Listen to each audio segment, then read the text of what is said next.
Que Cristo Jesús, el Padre de los cielos y el Padre de las luces, bendiga a todos ustedes allá en sus hogares, hermanos. Qué privilegio, qué honor el llegar a su casa siempre con la palabra del Señor. Yo quiero invitarles a que en este momento podamos orar y pedir al Señor que hable a nuestras vidas y a nuestros corazones. Padre, nos acercamos a ti, te damos las gracias, nos sentimos contentos, agradecidos por todas las bondades tuyas, Señor. Hoy estamos pidiendo que tu Espíritu Santo nos auxilie para que podamos compartir tu palabra, Señor, con el sentir de tu corazón, y que esta palabra pueda llegar a los corazones y hacer la obra, Señor, para la cual tú la estás enviando. Y que al hacer esa obra, Señor, podamos dar mucho fruto que glorifique tu nombre. Gracias en esta hora, en el nombre de Jesús. Amén. Hermanos, vamos a estar hablando un poquito acerca de la convicción de nuestra fe. Y vamos a ir a la carta a los Hebreos, capítulo 11 y en su versículo 1. Este pasaje es bastante conocido y encontré que es el único donde nos habla acerca de convicción.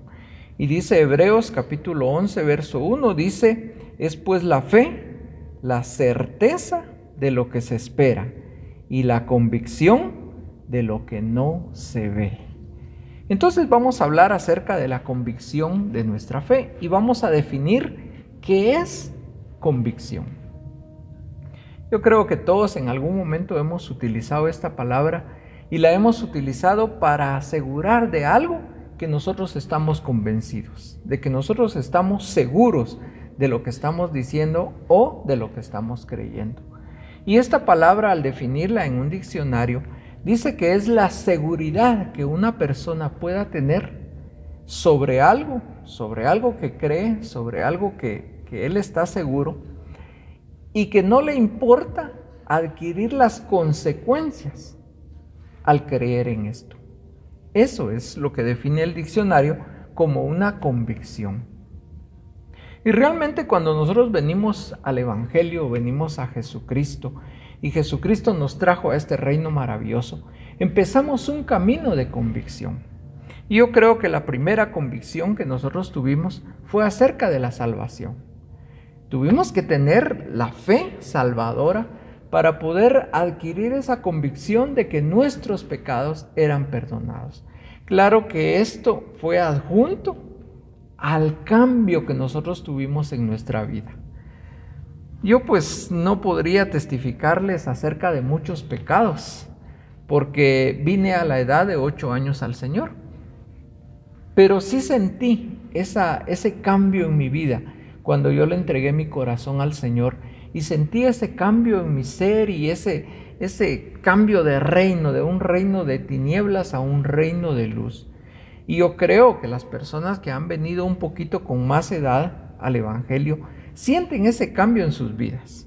Sienten que la naturaleza pecadora se ha quedado y ahora entran a una nueva dimensión. Y es ahí donde nace la convicción.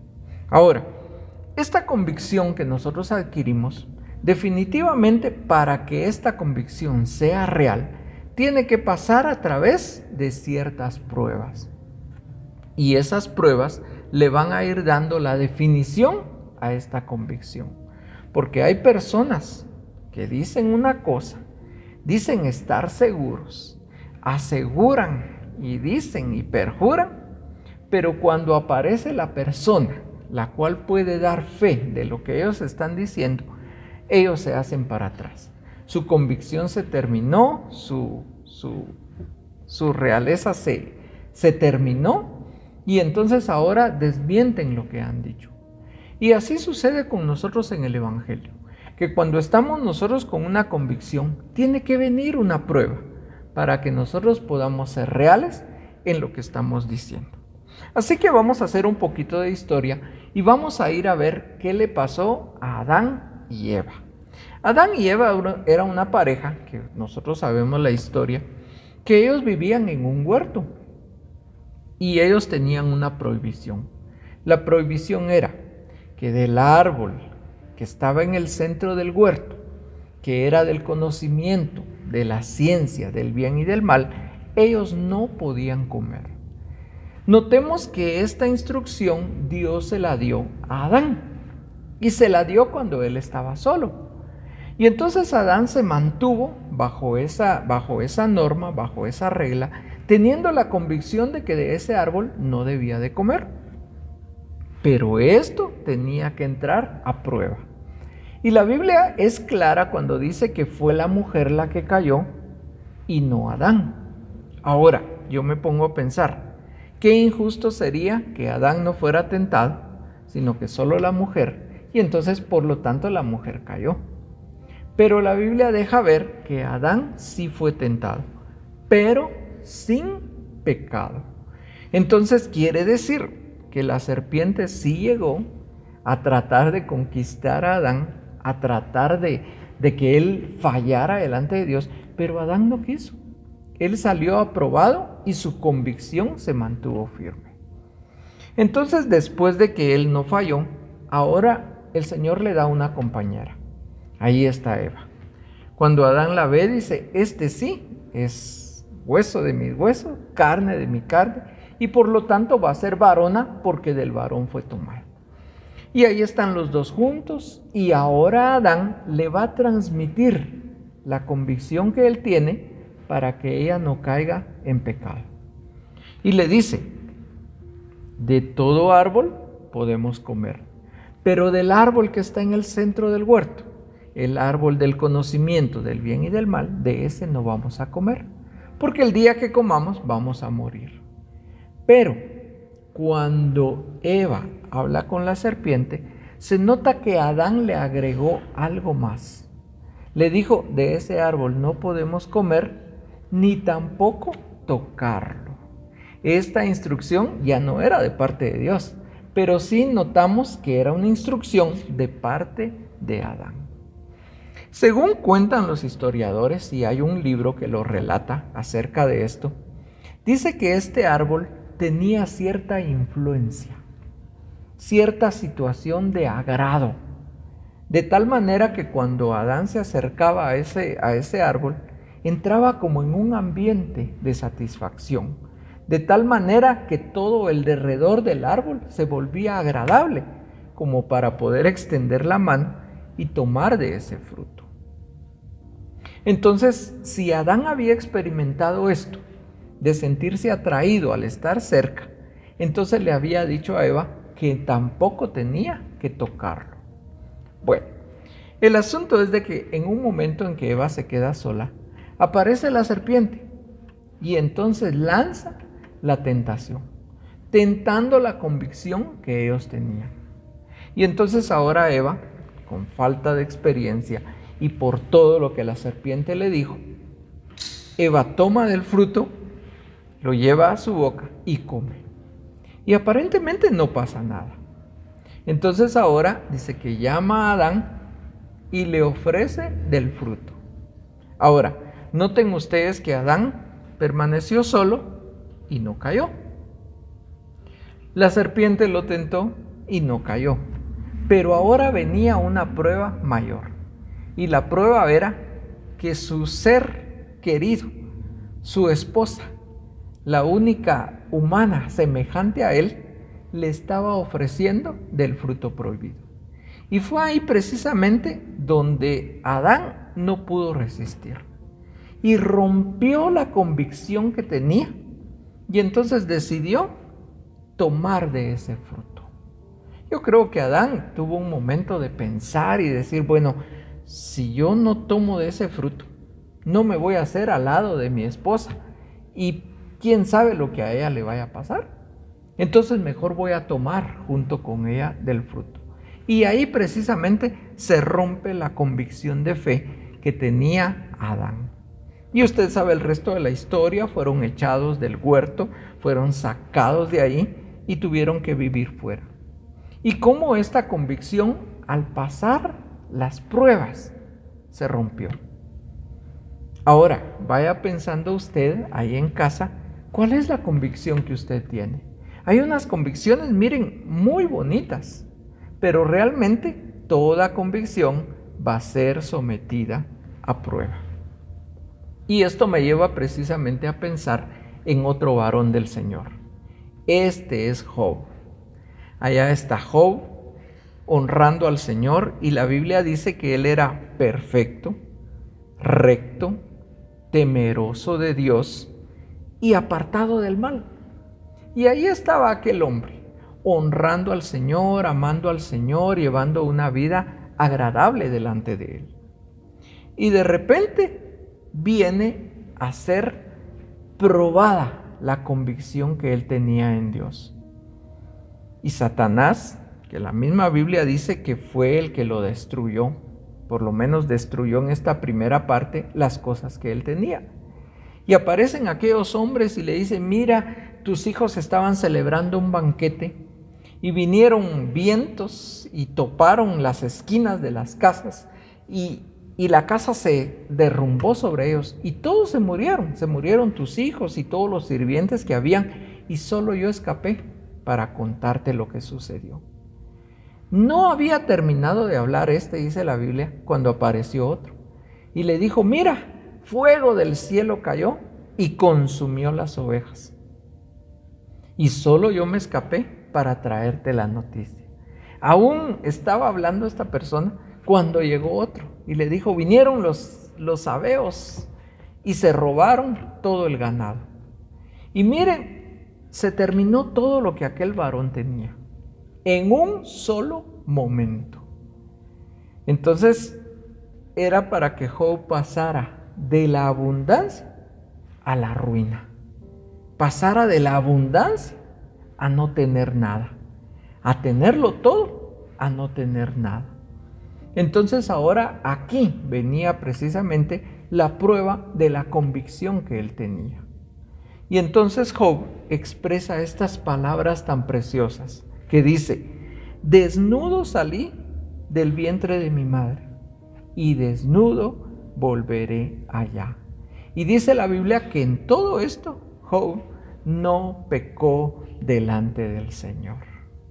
Y bueno, la vida de Job continúa. Ahora ya no tenía ganado, ahora ya no tenía muchos animales ni prosperidad. Pero yo me imagino que Job tenía una buena casa.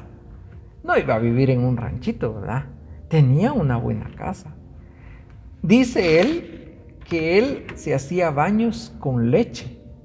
Imagínense ustedes, no llenaba su tina de agua, sino de leche.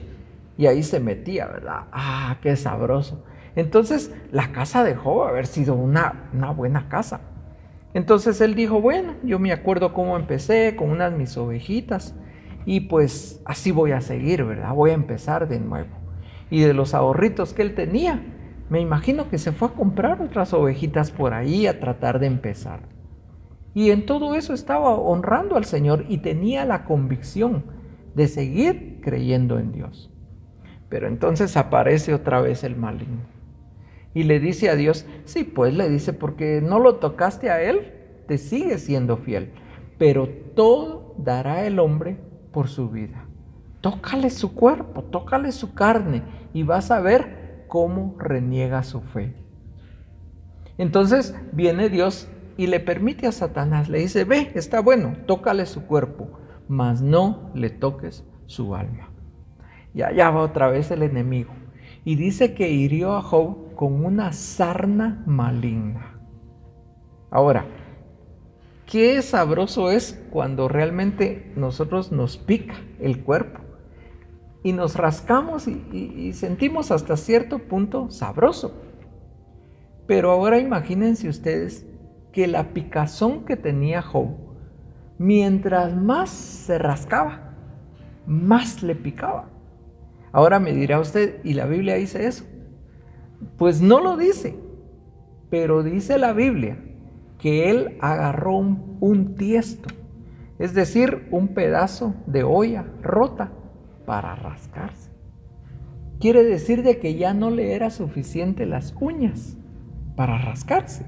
Eso implicaba que a él le tenía más comezón mientras más se rascaba.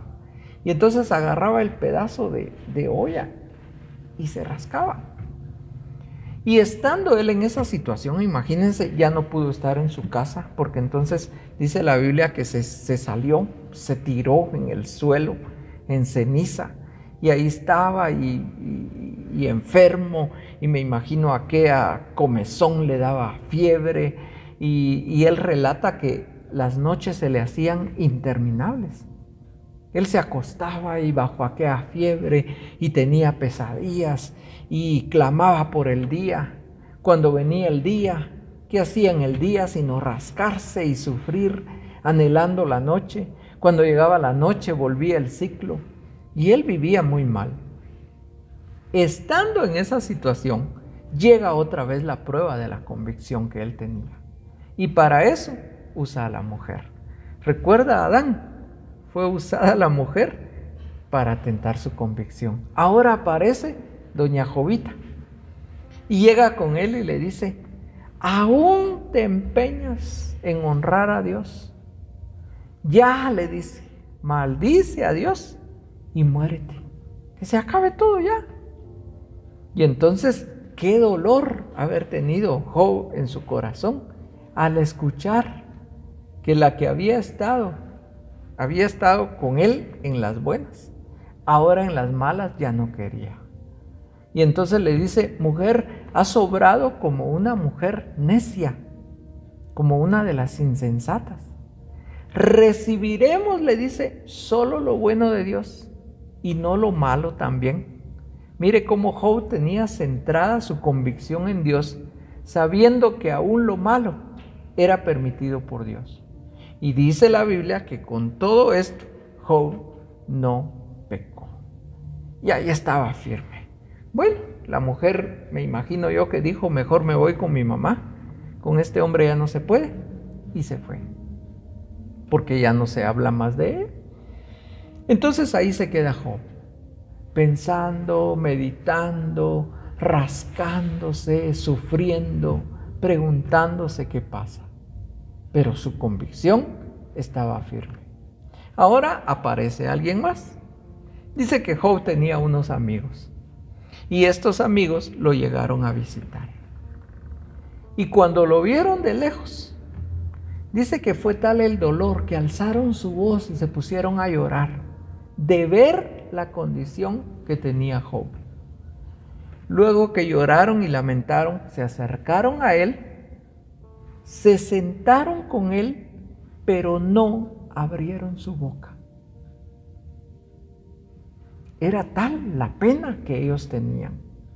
Y yo siempre me he preguntado cuáles son las palabras adecuadas que uno puede darle a una persona que está sufriendo. ¿Cuáles son? El mayor pesar que una persona puede tener es perder a un familiar. Y la expresión más común es: mi más sentido pésame. Y después, ¿a qué horas van a dar el café? Eso no lo estás sintiendo.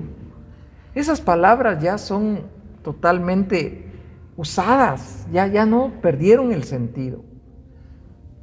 Y estos hombres, mire lo que dice la Biblia, se sentaron con Job. Y era tal el pesar que sentían que no abrieron la boca. ¿Sabe cuánto tiempo? 7 días. Y uno dice: bueno, tal vez sin contar las noches. Y la Biblia dice 7 días y 7 noches. Es decir, pasaron una semana solo acompañando a Job. Y Job, me imagino ahí con su rascadera, con su dolor, y los amigos rodeándole sin decir nada. Y estos amigos no abrieron la boca hasta que Job empezó a lamentarse. Y Job empezó a decir: ojalá el día que yo nací no hubiera existido. Y algunos dicen que ese día es el 30 de febrero, que no existe, porque Job lo maldijo. Y bueno, ahí están los amigos, empieza una serie de diálogos, de discursos, que es una cosa fascinante leer eso. Se lleva todo el libro de Job. Pero cuando él empieza a oír a sus amigos, se da cuenta que sus amigos lo están acusando y le empiezan a decir que él es un impío, que él es un pecador, que él es un hombre que no honra a Dios, que él es un hombre malvado, que él es un hombre que no compartía sus bienes, que él era un hombre avaro, que no daba nada para los demás. Miren, le empiezan a decir un montón de cosas a Job. Y Job mantiene su convicción. Hasta que ya, cansado de tantos discursos, Job empieza a sacar lo que hay en su corazón. Y son 7 cosas las que Job saca. Pero una de las que me acuerdo es, dice Job: yo era el padre de los huérfanos. Entonces, eso era precisamente lo que Dios no le aceptaba a Job. Porque Job se estaba poniendo en el lugar de Dios. Porque Dios dice: yo soy el padre de los huérfanos. Pero Job decía: yo no dejaba que ningún huérfano se fuera a la cama sin comer. Entonces y él no sabía si estos huérfanos tenían un trato de parte de Dios. Y Job declara otra cosa y dice: yo era el esposo de las viudas. Quiere decir que él tomaba también el lugar de Dios, porque Dios dice: yo soy el esposo de las viudas.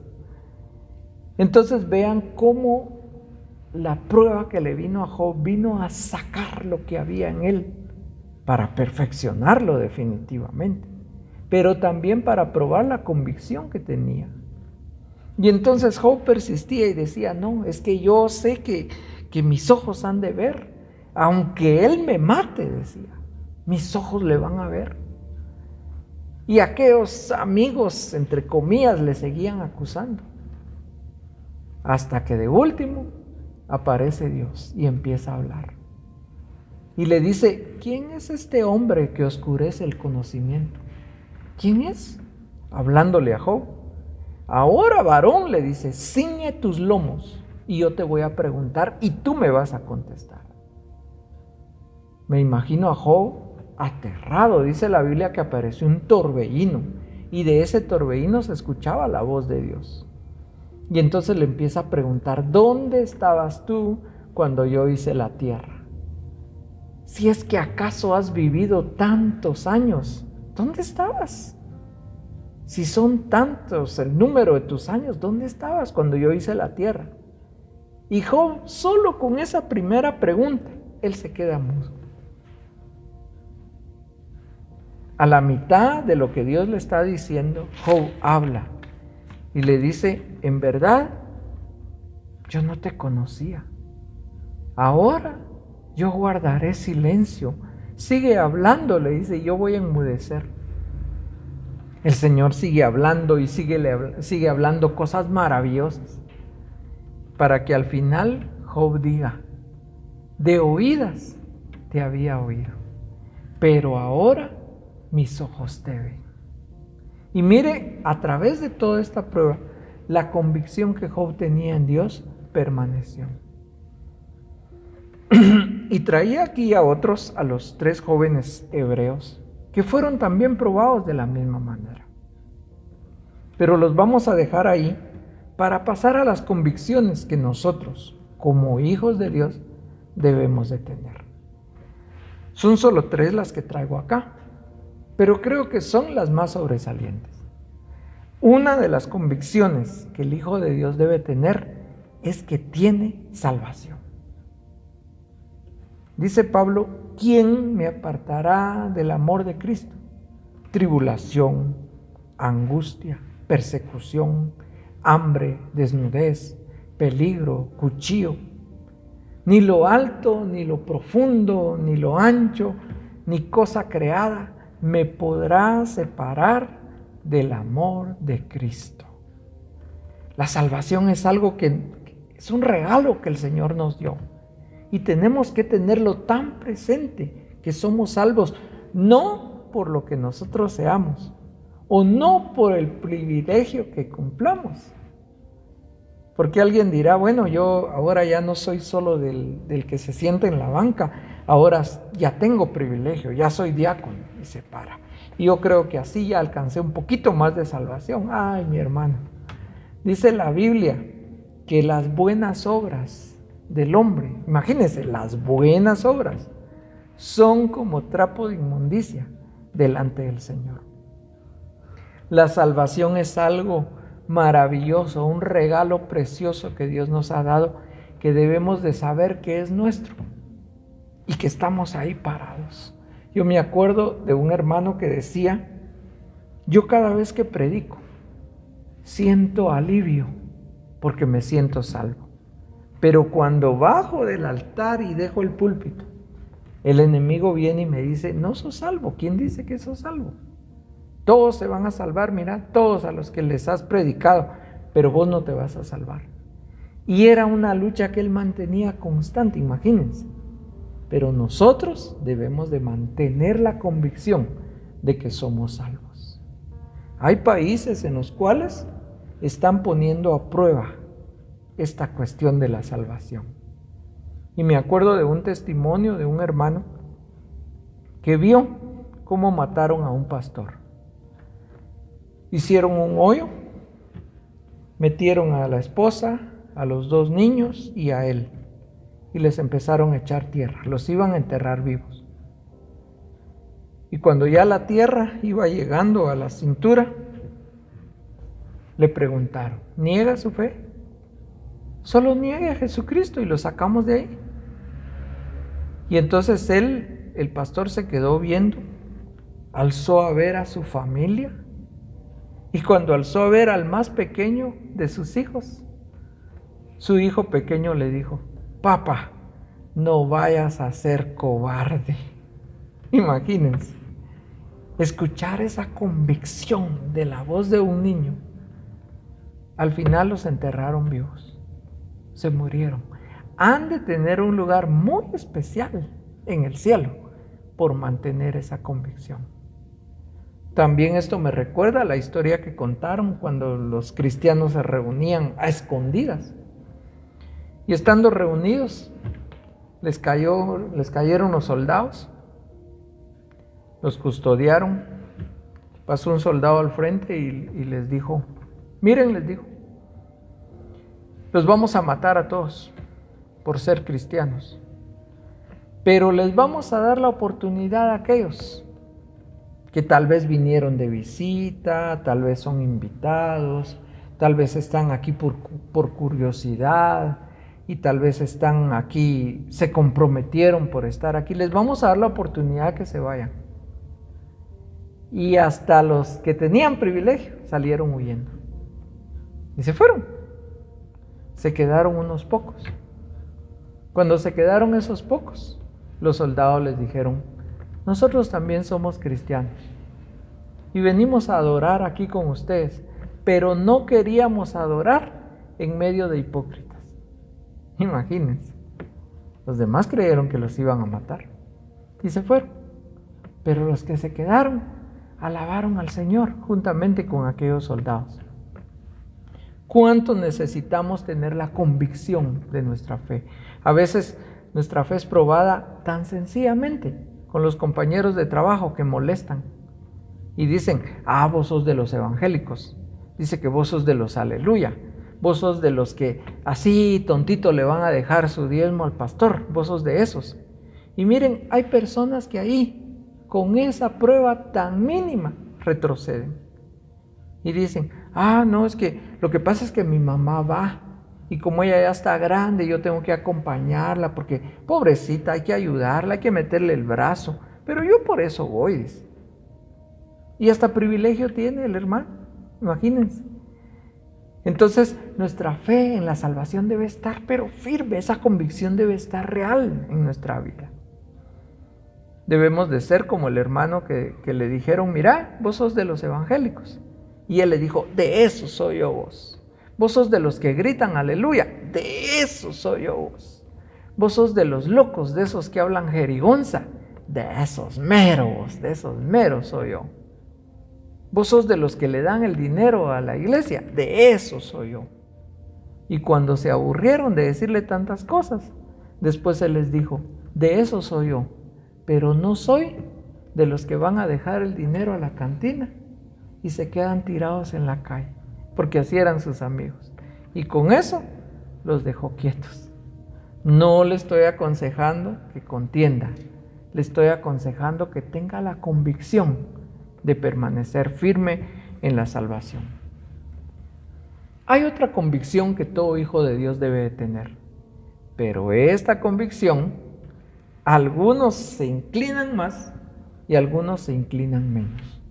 Le estoy hablando de que Jehová es Jehová Rafa, Jehová nuestro sanador. Conozco personas que se aferran a la palabra y dicen, por sus llagas he sido curado, y no toman medicamentos. Incluso se han muerto y no toman medicamentos. Pero eso es una convicción personal. No se puede imponer a alguien más. Hay una iglesia aquí cerca que es hermana. Llegan hermanos ahí también. Creemos en el mismo Señor. Y ahí una hermanita resultó mala de los riñones. Usted sabe cómo es eso, que hay que estarle poniendo unas ondas y un montón de trabajos. Y la hermana ya estaba cansada. Y en un momento dijo, quítenme todo, ya no me hagan nada. Hoy me entra una convicción. O me sana el Señor, o me muero, o me lleva. Sencillo. Y le dijeron, la mamá, ¿verdad? No, mamita, mira que te vamos a cuidar, te vamos a curar. No, les digo, ya no. Entro en esta convicción. O me sana el Señor, o me lleva. Y entró en la convicción. Y la hermana se empezó a hinchar. Y se empezó a morir. La mamá llorando, las hermanas llorando. Y les dijo, sus palabras finales fueron, no se preocupen. Ya el Señor me mostró el vestido blanco que tiene para mí. Y la hermana murió. Convicción. Pero esta convicción con respecto a la sanidad debe ser trabajada. No es de todos. Hay un rey en la Biblia que lloró porque el Señor le dijo, ordena tu casa, porque ciertamente vas a morir y no vas a vivir. Ahí no había quite. A la boca de dos testigos el asunto es real. Y él lloró y le recordó al Señor cómo se había portado. Y el Señor le dijo, te voy a dar 15 años más de vida. Pero junto con eso, le mandó a que hicieran unos emplastos de higo. Pero si el Señor ya le había dicho que iba a vivir, entonces ¿para qué los emplastos? Sí, pero de todos modos hicieron los emplastos de higo y se los pusieron y él sanó. Entonces esto nos da pauta que muchas veces la medicina también es solución para nosotros. Pero esto de la sanidad requiere una convicción. Paso al último punto. Convicción para el perdón. Usted dirá, esto ya está muy trillado. Nos dicen que perdonemos, Sí, pero hoy quiero hablarle del perdón que tenemos que brindarnos nosotros. Porque mire, cuando el Hijo de Dios, el verdadero Hijo de Dios, peca, su corazón se duele, su corazón se lastima, cae en una situación de decir, pero ¿cómo pude ser tan lento para ofender así al Señor? ¿Cómo pude dejarme envolver en el pecado? Y ahora soy un pecador. Y llega delante del Señor, sabe que hay sangre, sabe que hay intercesión de parte del Hijo para con el Padre, intercediendo para que nosotros alcancemos el perdón. Pero a pesar de eso, permanece con ese dolor. Tenemos que tener la convicción que hay sangre que nos limpia, sangre que nos liberta, sangre que quita el pecado. No es sangre que cubre, sino que quita el pecado. Algunos, porque han caído en un pecado, han caído también en un engaño.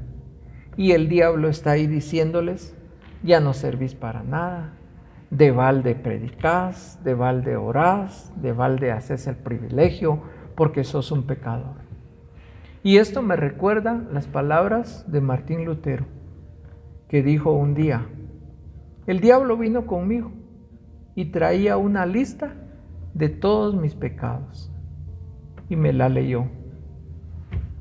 Y después de habérmela leído, yo le dije: Satanás, tienes razón, y todavía te faltan unos pecados que no sabes, pero suficiente es la sangre de Cristo para limpiarme de todos ellos. Y con esto Martín Lutero salió adelante. Y ahora nuestra convicción debe ser de esa manera, que cuando le fallamos al Señor podamos venir arrepentidos, porque hay una diferencia entre practicar el pecado y haber sido alcanzado por el pecado. El ejemplo es real. Aquel que practica el correr, pues todos los días va. Pero aquel que corre porque la camioneta lo iba a dejar, ese no practica el correr, ese en el momento corrió, porque sí puede, pero no es una práctica. Entonces nosotros como hijos de Dios ya no podemos practicar el pecado, pero muchas veces el pecado nos alcanza. Y cuando nos alcanza, entonces lo lamentamos mucho. Pero qué bueno, qué maravilloso que hay sangre que nos limpia. Yo termino con este pasaje, Salmo 34, del 5 al 6. Los que miraron a Él, hablando de Dios, fueron alumbrados, y sus rostros no fueron avergonzados. Este pobre clamó, y le oyó Jehová, y lo libró de todas sus angustias. Los que miraron a Él fueron alumbrados, y sus rostros no fueron avergonzados. Nadie que ha confiado en el Señor ha quedado avergonzado. Tomemos esa convicción en nuestras vidas para que tengamos la convicción firme, la convicción de nuestra fe. Padre, gracias. Gracias porque cada día nos permites creer más, acrecentar nuestra fe, y con todo lo que vemos y conocemos de ti, Señor, nuestra fe se va haciendo más fuerte, a pesar de que no vemos nada, a pesar de que no hay un bulto que digan este es Dios, pero creemos en nuestro corazón, y por lo que sentimos en nuestra vida y por todo lo que hemos experimentado contigo, creemos en ti, Señor. Porque cuando hemos alzado nuestra vista solo a ti, porque hemos caído en un hoyo donde ya solo nos queda ver para arriba, tu mano siempre nos ha auxiliado. Permítenos mantenernos en esta convicción, Señor, en esta seguridad de que la obra que empezaste en nosotros la vas a perfeccionar. Gracias, gracias, Señor, en el nombre de Jesús. Que el Señor bendiga sus vidas, mis hermanos.